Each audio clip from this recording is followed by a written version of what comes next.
Pierre rend témoignage au royaume. Il en ouvre la porte afin que tous puissent y entrer. À ce sujet, que dit le Seigneur dans Jean 3,5 ?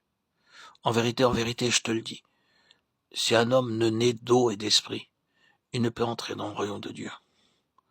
Si nous avions dû le dire à la place du Seigneur, nous aurions certainement déclaré, à moins que quelqu'un ne naisse d'eau et d'esprit, il ne peut pas entrer dans la maison de Dieu.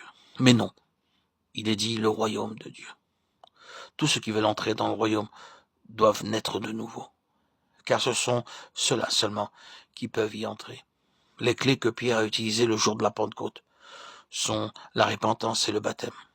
Ainsi, ce jour-là, 3000 personnes sont entrées dans le royaume de Dieu.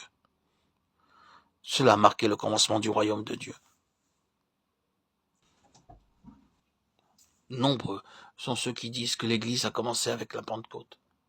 Cela est vrai, bien entendu, mais n'oublions pas que le royaume de Dieu a aussi commencé à la Pentecôte.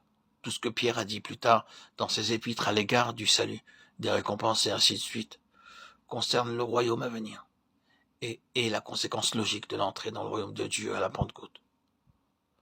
L'œuvre accomplie à la Pentecôte a-t-elle été suffisante ? Certainement pas, car Dieu a ensuite envoyé Pierre chez Corneille. Le jour de la Pentecôte, Pierre a ouvert la porte et beaucoup de Juifs sont entrés dans le royaume de Dieu. Mais en cette seconde occasion, le Seigneur a dirigé Pierre afin qu'il ouvre aussi la porte du royaume aux non-juifs. La parole du Seigneur s'est ainsi accomplie. Or, je vous le déclare, plusieurs viendront de l'Orient et de l'Occident. Ils se mettront à table avec Abraham, Isaac et Jacob dans le royaume des cieux. Matthieu 8, 11. Cependant, avant même que Pierre n'ait ouvert la porte pour que les non-juifs puissent recevoir la grâce, Dieu avait déjà commencé de préparer un autre homme, Paul.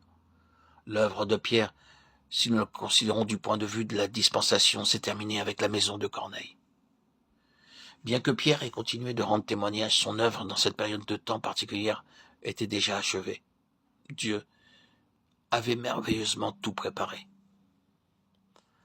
Dans Acte 10, Pierre est allé vers la maison de Corneille. Cependant, Paul s'était déjà repenti, comme nous pouvons le voir dans Acte 9.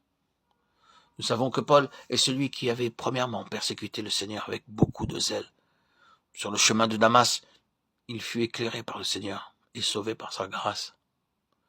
Ses yeux toutefois ne s'ouvrirent que lorsque le Seigneur envoya Ananias vers lui. Il lui dit alors qu'il était un vase choisi par Dieu.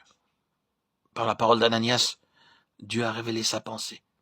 Car bien que le royaume de Dieu soit grand et que beaucoup y fussent déjà entrés par le moyen de Pierre, le Seigneur avait besoin de quelqu'un d'autre pour commencer de mettre les choses en ordre. Ainsi donc, le Seigneur leva Paul et l'utilisa comme un vase d'élection. La première parole d'Ananias fut « Frère Paul », montrant ainsi que toute inimitié avait été réglée.